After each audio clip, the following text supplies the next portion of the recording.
അപ്പൊ കൊച്ചിക്ക് ലുലുമാൾ എങ്ങനെയാണോ അതുപോലെയാണ് ഞങ്ങൾക്ക് ജാംജും. വെറുതെ ആണെങ്കിലും അതിൽ കയറി ഇറങ്ങി വരുന്നത് ഞങ്ങൾക്ക് വല്ലാത്തൊരു ഇൻട്രസ്റ്റിംഗ് ഉള്ള കാര്യമാണ്. അപ്പൊ ഇപ്രാവശ്യം നമ്മൾ വെറുതെ പോണതല്ല, കാര്യത്തിന് വേണ്ടി പോണത്.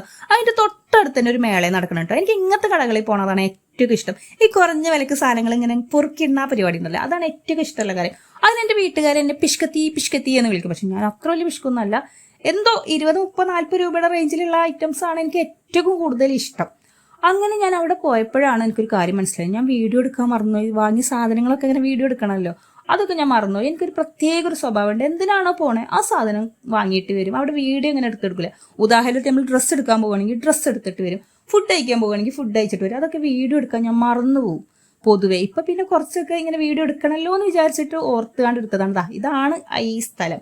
അത് കഴിഞ്ഞ് നമ്മൾ നേരെ ജാംജൂമിലെത്തി. അപ്പുറത്ത് പൊരിഞ്ഞ വെയിലാണെങ്കിൽ ഇവിടെ എത്തിക്കഴിഞ്ഞപ്പോൾ എൻ്റെ പൊന്നോ നല്ല തണുപ്പായിരുന്നു. അപ്പതാ ഇതൊക്കെയാണ് വാങ്ങിയത്. ഇതിന്റെ പിന്നിലുള്ള കഥ ഞാൻ അടുത്തതിൽ പറയാവേ.